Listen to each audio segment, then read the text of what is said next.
बुंदेलखंड की शान बाई गिरीश कुमार के यूट्यूब चैनल में आपका स्वागत है।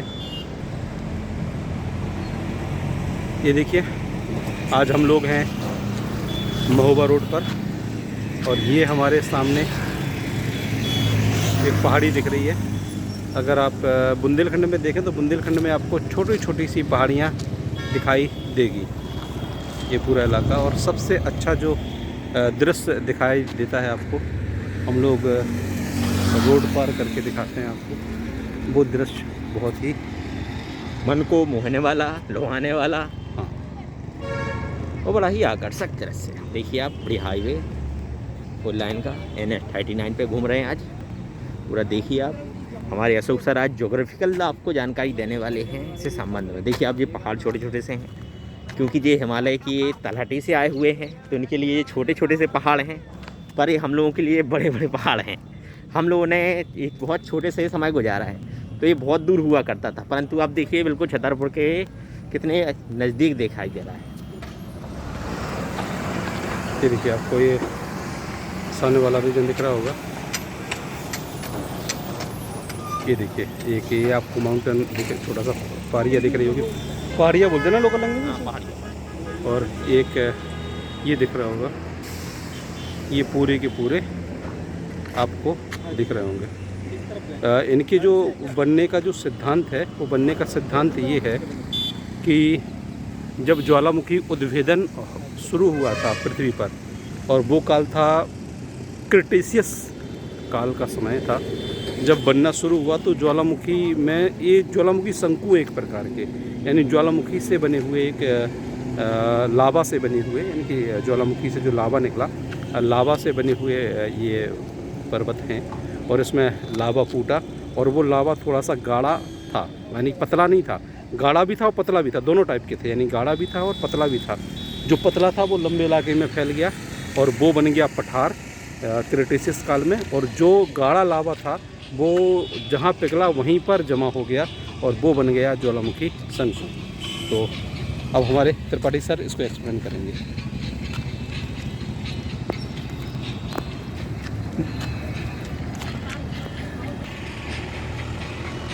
नमस्कार दोस्तों, जैसा कि अभी अशोक सर के द्वारा बताया गया इसकी भौगोलिक संरचना के बारे में, तो आप देख सकते हैं ये मंदिर यहाँ से दूर से आपको दिख रहा होगा। और ये छोटी छोटी बुंदेलखंड की पहाड़ियों पे बना हुआ है। आप देख सकते हैं इसकी चारों तरफ एरिया को, ये पूरा ये मुख्य पहाड़ी क्षेत्र है। ये देखिए पहाड़ी और ये सब पूरा क्षेत्र। इन पूरे क्षेत्रों में आप देख सकते हैं कि यहाँ पर आपको नीम, खजूर और भी बहुत सारे आपको वृक्ष दिखाई दे रहे होंगे, जिसमें बबूल भी है। तो वास्तविक रूप से यदि इसकी भूआकृतिक संरचना के बाद हम इसकी जलवायु की स्थिति को देखें तो आपको यहाँ पर चट्टानी जो वनस्पति है उसकी मात्रा आपको ज़्यादा मात्रा में मिलेगी।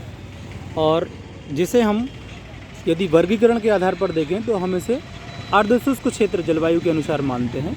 अर्धशुष्क मानते हैं क्योंकि अर्धशुष्क इसलिए क्योंकि यहाँ पर लगभग 5 महीने तक बारिश होती है और बाकी जो समय है उसमें बहुत छोटी छोटी बारिश होती है।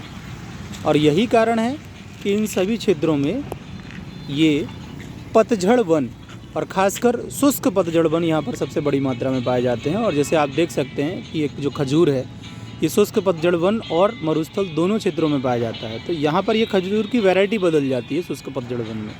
उसी तरीके से नीम इसका मुख्य पौधा है और भी बबूल वगैरह जो है ये भी इसके अंतर्गत आते हैं। झाड़ियाँ भी आपको बहुत बड़ी मात्रा में यहाँ पर मिलेंगी। तो वास्तविक रूप से शुष्क पतझड़ वन इसकी मुख्य वनस्पति क्षेत्र है। जैसे वनस्पति के कई प्रकारों में सदाबहार वनस्पति, आर्द्र पतझड़ वन, शुष्क पतझड़ वन, कटीली वनस्पति और मरुस्थलीय वनस्पति ये मुख्य वनस्पति होती है जो वर्षा और तापमान पर आधारित होती है। तो जैसा कि आप देख रहे हैं कि इसकी भूआकृतिक संरचना तथा इसकी जलवायु की स्थिति यहाँ पर शुष्क पर्णपाती वन के लिए, ये शुष्क पतझड़ वन के लिए सबसे ज़्यादा उपयुक्त है।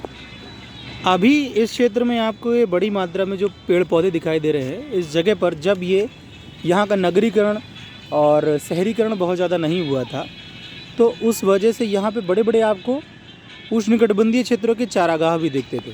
और ऐसी भूमि जहाँ पर पुराने समय में इन पहाड़ी क्षेत्रों में आपको जंगली जानवर भी आपको काफ़ी बड़ी मात्रा में मिलेगा, क्योंकि यदि आप देखें भौगोलिक दृष्टिकोण से शुष्क भूमि जो होती है उसको हम बड़े बड़े शिकार भूमि भी बोलते हैं। देख सकते हैं आप, ये जो झाड़ियाँ हैं इनकी आकृति भी काफ़ी बड़ी है, और इसीलिए ऐसी झाड़ियाँ और शुष्क क्षेत्रों में यहाँ पर बड़ी मात्रा में जंगली जानवर छोटे छोटे जानवरों का शिकार करते थे, इसलिए हम शिकार भूमि के नाम से भी जानते हैं। इसके अलावा अब इन क्षेत्रों का काफ़ी बड़ी मात्रा में शहरीकरण होने लगा है। हालांकि बुंदेलखंड के आप इन क्षेत्रों में देखेंगे तो यहाँ पर जैसा कि अभी सर ने बताया कि ग्रेनाइट चट्टान है और लाल बलुआ पत्थर यहाँ पर बड़ी मात्रा में मिलता है। तो यदि हम इसकी खेती को भी देखें, इस जगह पर आप देखिए कि एग्रीकल्चर प्रोडक्शन में आपको ज़्यादातर गेहूँ, बाजरा और जो मिलेट्स चट्टाने हैं वो ज़्यादा मात्रा में आपको, मिलेट्स जो है जिसे हम मोटा अनाज बोलते हैं, ज़्यादा मात्रा में होता है।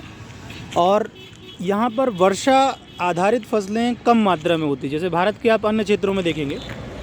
और इसके बाद में हम आपको एक उड़ीसा का भी इसमें वीडियो इसमें भेजेंगे, और उसमें उन दोनों जगहों की आप तुलना करके देखिएगा कि जिन स्थानों पर बहुत ज़्यादा मात्रा में वर्षा है वहाँ पर चावल प्रधान खेती होती है। इन जगहों पर यदि आप देखेंगे तो यहाँ पर आपको शुष्क ज़मीन मिलेगी, इसलिए यहाँ पर गेहूँ, बाजरा, इस तरीके से मोटे अनाज काफ़ी बड़ी मात्रा में होते हैं। और एक बहुत बड़ा कारण ये है कि संसाधनों में भी ये चूना पत्थर की चट्टानें, ग्रेनाइट और बलुआ पत्थर ज़्यादा मात्रा में होने की वजह से यहाँ पर ऐसे उद्योग जो पत्थरों पर आधारित है उनकी उत्पत्ति ज़्यादा हुई है। लेकिन जैसे झारखंड, वहाँ पर भी इसी तरीके की जलवायु है, लेकिन वहाँ पर टर्सरी काल की चट्टानें होने की वजह से वहाँ पर कोयला बहुत बड़ी मात्रा में मिला, लोहा बहुत बड़ी मात्रा में मिला।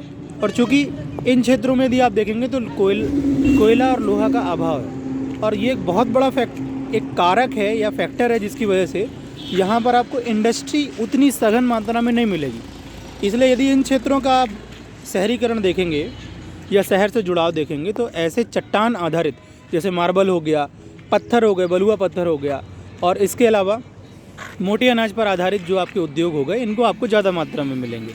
लेकिन यदि आप ये देखें तो कोयला और लोहा आधारित आपको जो उद्योग हैं उनका केंद्रीकरण आपको यहाँ पर कम मिलेगा, और उनका केंद्रीकरण आपको झारखंड, पश्चिम बंगाल और इन क्षेत्रों में ज़्यादा मात्रा में मिलता है।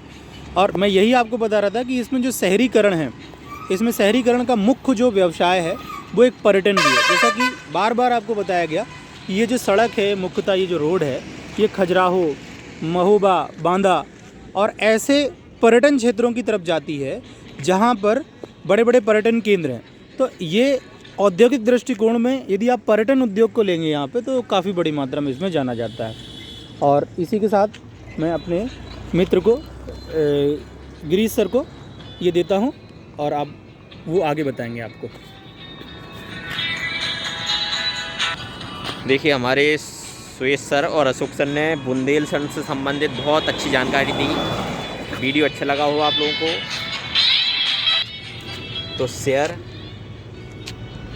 ज़रूर करें, वीडियो को ज़्यादा से ज़्यादा शेयर करना है, लाइक करना है और चैनल को सब्सक्राइब ज़रूर कर लेना है।